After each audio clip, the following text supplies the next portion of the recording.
Como alguma coisa pode mexer tanto com as emoções, com os sentimentos? Quem nunca sonhou em ser um jogador de futebol?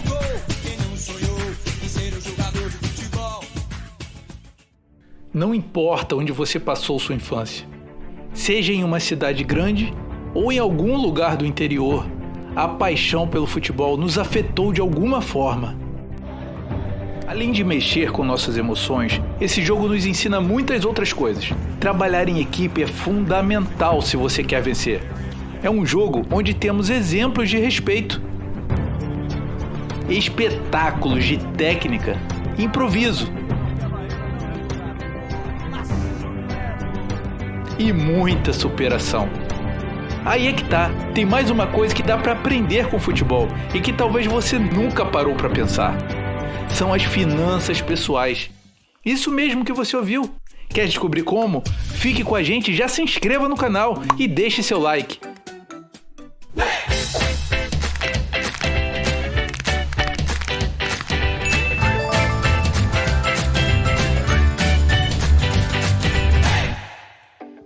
Vou nem perguntar se você conhece o Flamengo, Palmeiras ou Atlético Paranaense. Claro que conhece.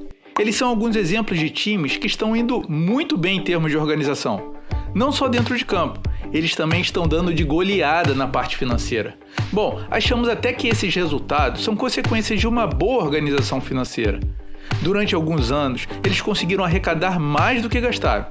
E em vez de sair fazendo grandes contratações, eles escolheram fazer gastos mais comedidos para que pudessem pagar as principais dívidas e assim ficar numa situação financeira mais confortável. No início foi difícil, foram algumas temporadas com um orçamento bem apertado, sem grandes estrelas e muita apreensão da torcida. Com esse planejamento financeiro, agora podem realizar grandes investimentos que geram resultados também dentro de campo. E parece que tem valido a pena, não só pelas conquistas, mas também pela previsão de mais vitórias e, consequentemente, mais arrecadações. Esses são exemplos de como um bom planejamento financeiro pode nos levar ao sucesso. Por outro lado, as finanças da maioria dos clubes brasileiros não estão nada bem. Podemos ver o aumento das dívidas de muitos deles ao longo dos anos. Sabe aquela tentação de comprar jogadores famosos, mais velhos e caros, para tentar ser campeão e cair nas graças da torcida? Pois é, esse é um dos motivos. Na sua vida pessoal não é muito diferente. Sabe aquela vontade de comprar um carro novo, que causa inveja nos amigos? No início até parece legal, mas se parar para fazer as contas do combustível, do seguro, da manutenção e do absurdo de PVA, não é o melhor caminho. Nada contra jogadores mais caros e mais experientes e nem contra os carros novos. O problema é a falta de planejamento e o imediatismo. E olha, isso tem acontecido muito nos últimos anos, em times como Corinthians, Vasco, São Paulo, Cruzeiro e vários outros. Para tentar dar uma acalmada nos ânimos da torcida, acabam fazendo contratos longos com jogadores sem muito futuro no time, principalmente quando vem acumulando resultados ruins. Acontece que em muitos casos esses jogadores não rendem tanto e acabam gerando prejuízos. E o pior, os clubes continuam sem resultados e continuam sendo pressionados para melhorar o time, gerando um ciclo sem fim.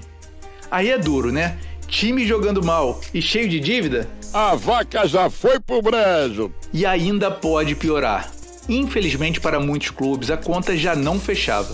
E a pandemia trouxe um tom catastrófico em um cenário que já era ruim. Além de não terem reserva para emergência, aumentaram ainda mais suas dívidas para suprir a diminuição das receitas, principalmente devido à falta de torcedores no estádio. Que fase! Se planejar é fundamental, não é diferente com a gente. Antes de pensarmos em grandes compras, que tal parar e ver se as contas estão fechando e se temos uma reserva de emergência para o caso de imprevistos?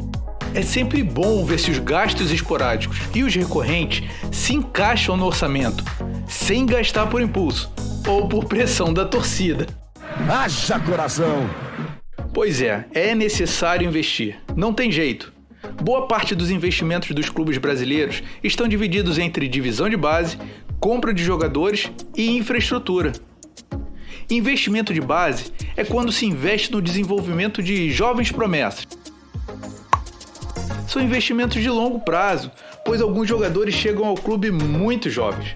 Depois de um bom tempo é que poderão trazer retorno financeiro e técnico para o clube. Os jogadores são como ativos para o time, e assim como na maioria dos investimentos, esses ativos devem ser vendidos no momento que eles estejam mais valorizados, e alguns até nem precisariam ser vendidos. Pouco investimento de base pode fazer muita falta no futuro. Agora pense só nos futuros craques, as joias de um time. Se esse time estiver muito endividado, pode ser obrigado a vender as suas joias de forma precipitada e barata, antes de eles alcançarem todo o potencial como jogador. O técnico Muricy Ramalho sempre diz: a bola pune. Tenho certeza que ele concorda que o desequilíbrio financeiro também pune. Olha aí os principais times que investiram na base em 2019. Com a gente também é assim. Só com um bom planejamento podemos aproveitar todo o potencial dos nossos investimentos. Outra forma de investir é comprar jogadores desvalorizados, sejam eles jovens, desconhecidos ou já famosos, para valorizá-los e vendê-los por um preço maior. Atualmente, o Bragantino e o Atlético Paranaense têm reconhecidamente feito bem esse papel. Quer ver exemplos? O meio-atacante Claudinho foi comprado do Corinthians por não mais que 3 milhões de reais. Algum tempo depois, o Bragantino vendeu ele por 93 milhões de reais.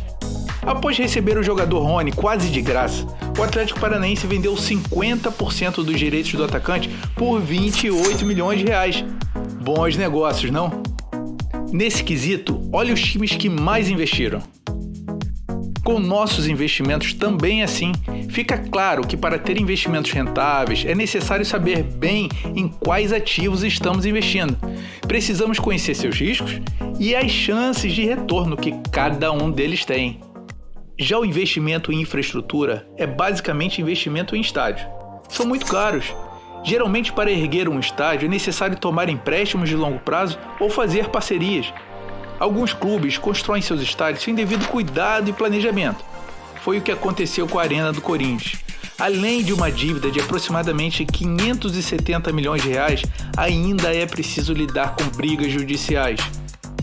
Como um exemplo positivo, temos a parceria formada pelo Palmeiras para a construção de uma arena multiuso, que pode receber espetáculos, eventos e até jogos de futebol. Esse tipo de investimento pode ser comparado ao sonho da casa própria. Sim, pode. Caso não seja feito no momento adequado, num valor adequado e num prazo adequado, pode ser uma grande furada, pois vai comprometer o seu orçamento por muito tempo. Os investimentos dos times brasileiros, de forma geral, não estão indo em boa direção. O estudo do consultor César Grafietti, do Itaú BBA, mostra as prioridades dos dirigentes na hora de aportar o dinheiro.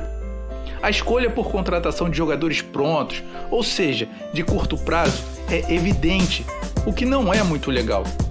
A distribuição dos investimentos deveria ser mais balanceada, aumentando o investimento de base e o de infraestrutura, as duas curvas de baixo, para que gerem resultados também no médio e no longo prazo. É como acontece na política, que o foco é no mandato e não no desenvolvimento do lugar que estão administrando. Da mesma forma, os dirigentes deveriam pensar mais no clube e menos neles próprios. Só pode ser para eles dizerem: foi a minha gestão que fez, foi a minha gestão que ganhou. Pensando assim, é ladeira abaixo, concorda? Mais uma vez fazendo um paralelo, assim como os clubes investem em jogadores formados, em infraestrutura e em jogadores de base, nós também devemos pensar em fazer investimentos diversificados, que tragam retorno no curto prazo, por exemplo, para construir uma reserva de emergência, e também no médio e longo prazo, por exemplo, para sua aposentadoria. Como dizem, o futebol é uma caixinha de surpresa, e nós, como torcedores apaixonados, não temos muito o que fazer, além de apoiar e até cornetar.